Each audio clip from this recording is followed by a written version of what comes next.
Welcome back and thank you for staying with us. If you're just joining us, you're watching Daybreak on Trust TV, and we will be going into our interactive session, which is the phone-in segment. And today we'll be looking at the President's address at the joint session of the National Assembly, which has been the talk of the nation, full of promises, plans and priorities. But what do you think? We would like to know what your take is on the President's speech at the joint National Assembly session. The question is, did the speech inspire confidence? Were you satisfied with the speech? Did it leave you with more questions? Were the key issues that matter to you addressed, or was something missing? Whether you agree, disagree, or have a different perspective altogether, we want to hear from you. Call us and let us hear your thoughts. Join the conversation by calling the numbers displayed on your screen. Send us a WhatsApp message so that we can read out your thoughts. Make sure you call the number displayed on your screen. There's a lot of discussion around the President's speech yesterday, which is June 12th, which was a Democracy Day.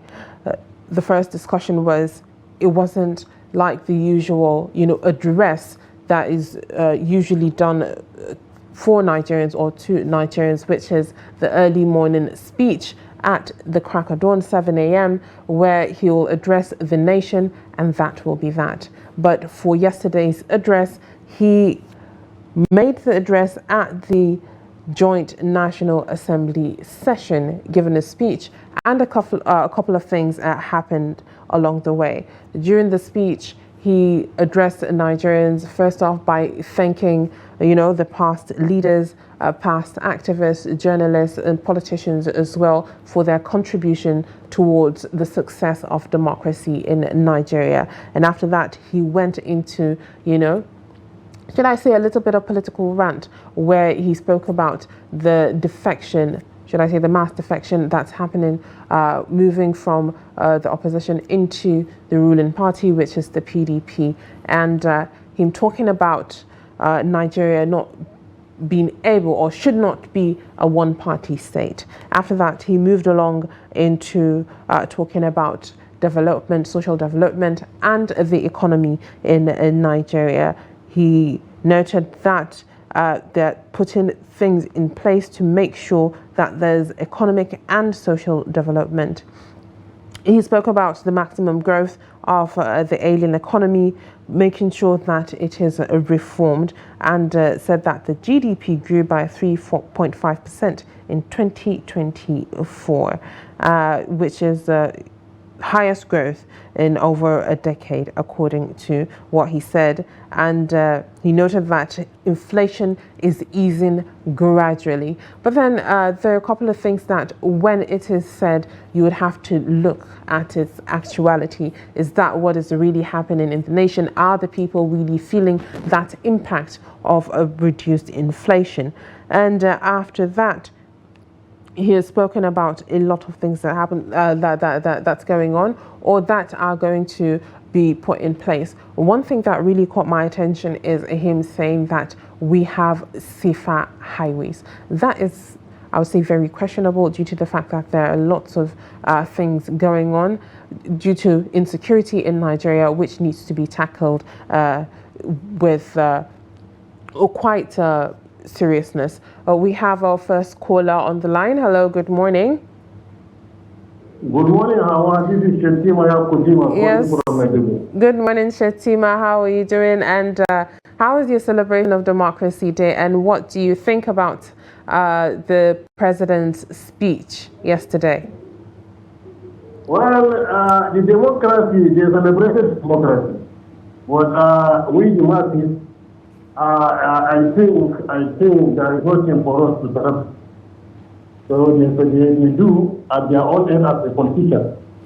And about the President's speech, he made a speech, but he said the people history. But the indices that he talked about is far from reality. That's the truth. We, the citizens, all what he has been talking about is not practical. Was still the GDP is very low. As he was saying that he's improved, maybe he's improved on the sheet of paper, but in practical aspect we do not see anything. How can he say that GDP is improving without adequate electric supply, power supply? No power supply, how your GDP will be improved? And what we are expecting him about, and he was silent about it. He did not talk about the security. That is the main challenge that is facing Nigerians and Nigerians. And he was silent about the improvement of the agriculture. Nothing he has been saying about the agriculture. This is the vital aspect that we are expecting to talk about. Whether he will make a promise, let him make his promises on that aspect. But you see, he is very silent about these two aspects. So and the improvement on the economic aspect, that also lies on paper, and on the practical aspect we do not see any improvement, honestly speaking. So that's the fundamental problem that we are facing with this administration. They will be talking on NGVs, which is not reality. So the only thing that we can say is just it is only as usual. We will pray for Almighty God to rescue this country, and Almighty Allah should shower mercy on us, so that things will be changed and things will be improved. But in reality, this present administration, they have nothing to offer for Nigeria. That is the truth. That is the truth. We have been listening to his, to his speeches time over and over. He did not touch him. He just, he just dribbling people. Like the Maradona of the 80s, and that is what we see. So we are praying for things to be better for us. That's the only thing that we can say. May Allah rescue our country. May Allah change the bad governance with the good one. That's my take. Thank you so much. All right, thank you very much, Shatima, for your contribution. A lot of Nigerians, as we saw in even a previous report, they want something tangible. They want to feel the effect of whatever it is that you're declaring, the change that you believe is going on. As Shatima said, he really did not address the issue of insecurity. I believe I would say he addressed it in a little way, where he said our highways are safer and other technologies are deployed in order to aid in making sure that insecurity is curbed. Well, that is all that was addressed about insecurity in that speech. He went along to say that our sovereign credit rating is improving as we continue to promote oil and non-oil exports. And he noted that states now do not need to go about borrowing to pay for salaries. That is another win in his retrospect. And he noted that in less than 1 year, over 100,000 Nigerians, including 35,000 civil servants, have benefited from affordable consumer credit through the Nigerian Consumer Credit Corporation, which he said enabled them to purchase vehicles, light up, and improve their home and purchase life essentials. And aside from that, in social development, he noted that programs like NEL Fund have been launched in order to help in investing in education, vocational training, and apprenticeships as well, to ensure that the youth are job ready and future ready. But then at the end of the day, even if you do that, if the environment is not able to absorb those people that are job ready and future ready, I would say that is a waste of resources. He added that there would be a boost in our, digital perspective when it comes to being connected to the world, providing fiber optics across the nation. But then one thing to contest about that is, do we have stable electricity for us to continuously be able to, be connected to those fiber optics and for them to work properly? Are the resources that are going to be spent on that and for its running going to be less beneficial to the everyday Nigerians due to the fact that more funds are going to be spent in order for it to be able to work, instead of facing an aspect that needs to be fixed, which is our electricity in Nigeria, our power in Nigeria, in order for each and everything to work properly, for our industries to work, for businesses to work properly and gain from that as well. He noted that the Nigeria First policy will enhance progress in the market-driven growth in Nigeria, which that is a very good idea when it comes to, only using made in Nigeria products, buying and consuming made in Nigeria products. We have another caller on the line. Hello, good morning. Good morning, Hauwa. How are you today? I'm doing fine. Good morning. How are you doing today? I'm okay. I'm calling from London. Yes. Yesterday's program, I was hoping to hear you call, because the last time on May 29th, you complained that you weren't able to do that. I didn't know. I waited this time yesterday, but they didn't allow phone call. Maybe I went out when you allowed it. I didn't know. All right. Okay. Let us hear your thoughts on Democracy Day and the speech. Yes. The speech was okay. I'm not really after speech. I'm really after the action. All right. Because the speech is okay. Nothing bad in the speech. But all I want the government to focus is security. Because the way people are dying is becoming too much now, unbearable. Every day you woke up in the morning, you see people, they come and kill them. They see people in Plateau State yesterday. So everywhere, I don't like it. Government should be proactive. Life is sacrosanct. So this government, I'm appealing to them, because without security, you can't achieve anything. Because everybody will be in panic. No matter, let people have the food of the whole world in your house. When you don't have security, then you are not safe. Your children are not safe. So security is my priority. If the security is intact, your thinking faculty will work fine. You see, what's the difference between one of the most important things here is that in UK we don't use burglary proof. You don't use nothing. You just close your door. Because someone believes that the security is intact. Anywhere you go, CCTV, once you leave your house, you are being watched by CCTV everywhere in London. Anywhere at all. Even if you enter taxi, you are CCTV.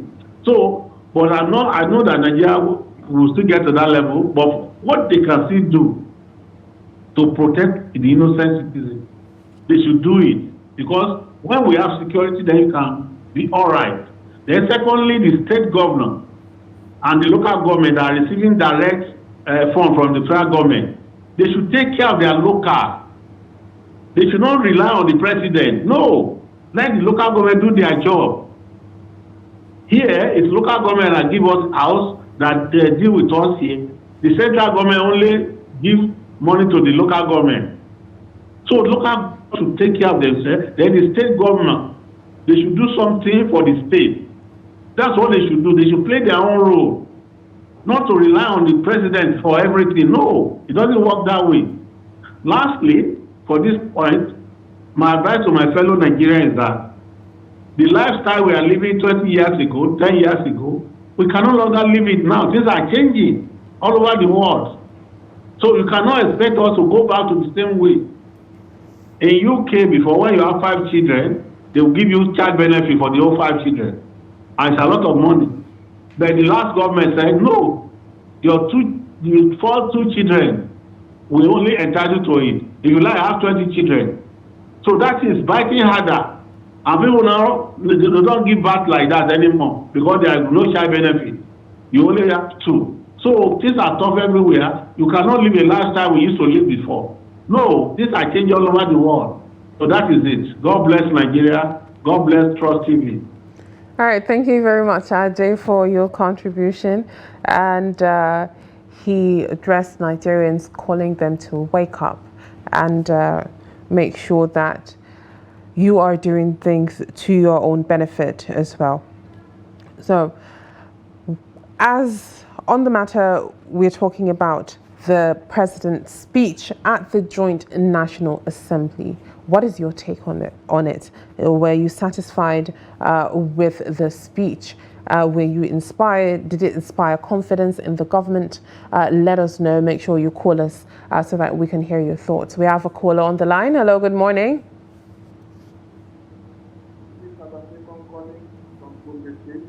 Yes, good morning, Abase Kong. How are you doing this morning?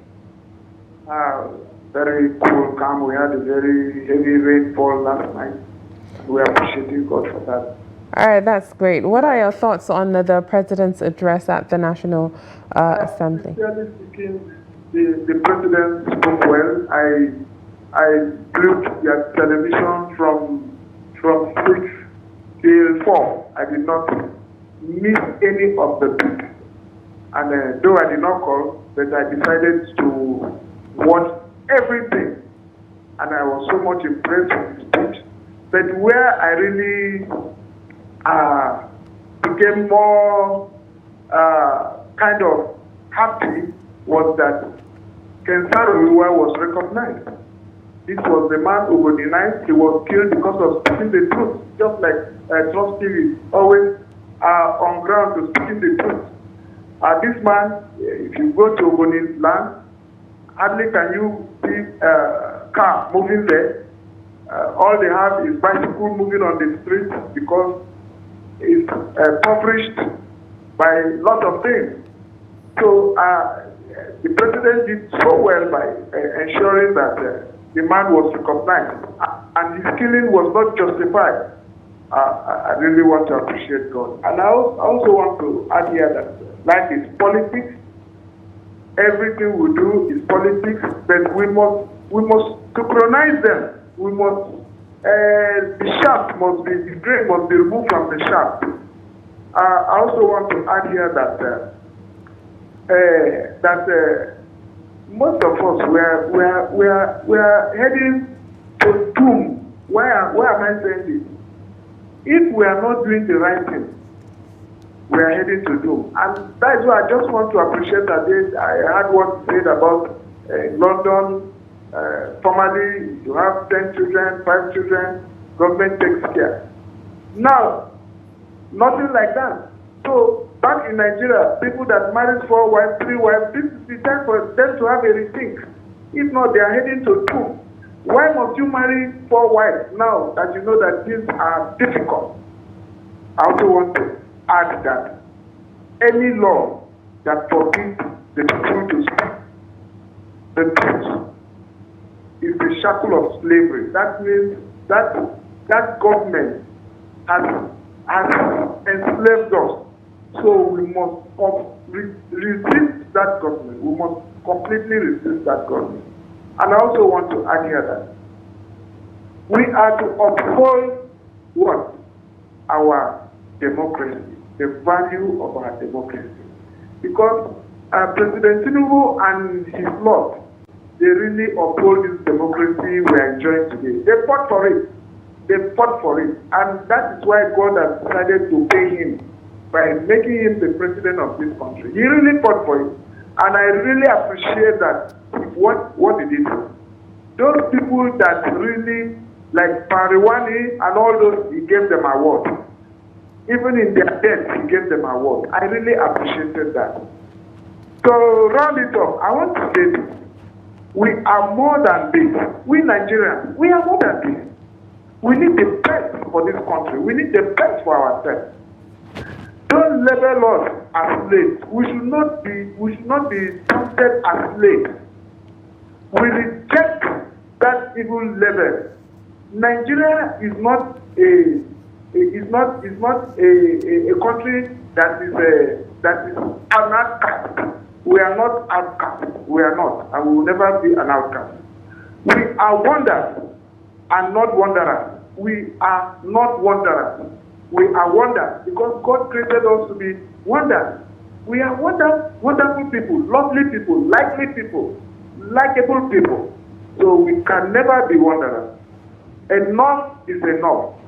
We cannot stand to be better than what we are. We can be wealthier and we can be richer. Look at Dubai. From nowhere they became wealthier. So we also can also do the same thing here. We cannot keep on serving wicked kings, but we must continue to do the right thing. Thank you this morning. Hauwa, God bless you. God bless Nigeria. Nigeria will continue to move forward. Thank you, God bless. All right, thank you very much, Abasinko, for your contribution. As he said, Nigerians are wonders. Well, still on the matter, what is your take on the president's speech at the Joint National Assembly? Let us hear your thoughts. Let us hear your perspective. And is it satisfactory to the needs of Nigerians? In his speech, he also made note that there are innovative legislations that are going to be put in place in order to draft laws that will improve food security and production. The issue of food security is very, very vital in each and every Nigerian's life due to the fact that the rate of inflation and the rate of the prices of food in the markets. A person can hardly put food on their table, just as we saw in a package that was brought to you earlier. An interviewee said that your salary only lasts you up until 11 to 14 days, which is quite shameful. We have another caller on the line. Hello, good morning. All right, we lost the call. Please do well to call us back so that we can hear your thoughts, share your opinions with us, and make sure you call the number displayed on your screen, call us and send us a WhatsApp message so that, you can be involved in this conversation. Further on, the president spoke about tax reform packages. And he noted that it will help in re-engineering the economy, whereby it is going to be deliberate in order to ease things for the everyday Nigerian. He noted that there's very huge importance in making sure that there is democratic partnership, whether you're from this party or another party. You should come together for the greater good of Nigerians. And there are lots of things that he spoke about, especially in regards to when it comes to a leader being probably slandered or spoke about or given a bad report. He advised fellow leaders to take that as a point of correction and not take it as something malicious. He called on his fellow politicians to be very vigilant in the political space as well. But then one thing he noted is that our nation is not perfect, but it is strong. But at the end of the day, even if it is strong, if it is not given its right purpose, it might crumble. But he noted that through investments in critical infrastructure, roads, and expansion of port operations, rail and power. So a couple of things with infrastructure, roads, and expansion of port operations, rail and power, and creating a new environment in which industry and manufacturing can thrive. And he noted that with those tax and fiscal policy reforms, it will streamline tax administration and eliminate burdensome and multiple taxes, enabling the industrialists and entrepreneurs in the country. But the biggest question that Nigerians would ask is, all of this that has been listed, all of this that has been said, how is it going to affect me directly? How am I going to feel the impact directly? And that is just the question that each and every person is asking. If those things are going to be put in place, fine and good. We hear that, we see that they look good on paper, but at the end of the day, how can it translate positively to me, the everyday Nigerian that is not close to the seat of power? And then, as I said earlier, he spoke about national security, where he noted that it is a foundation of peace and progress. As they always say, an insecure state is a volatile state. So he said security operations have been intensified to reclaim communities from criminals and terrorists. Coordinating intelligence and interagency cooperation have improved, noting that highways are now safer, and the country has invested in technology and training to secure every inch of this country. The issue of insecurity is very dire to each and every person. Just of recent, yesterday, there was an attack in the Plateau State, which people have lost lives and property as well.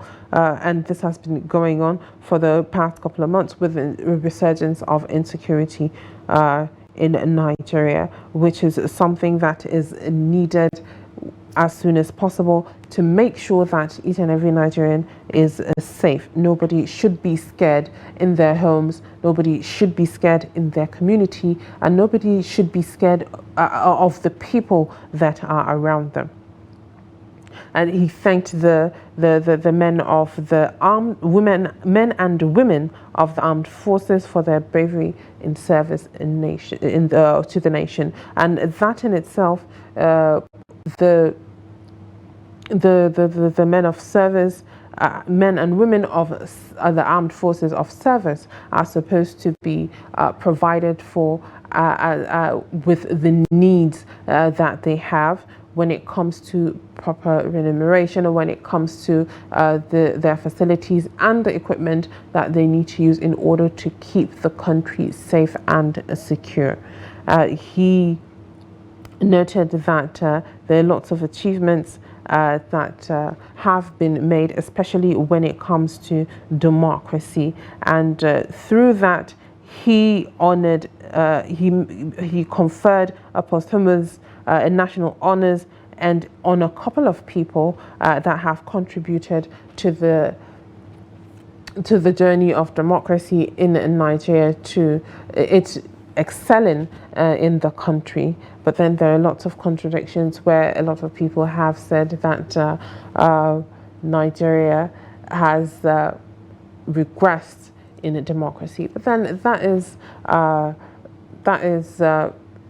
that is something for different opinions at the end of the day.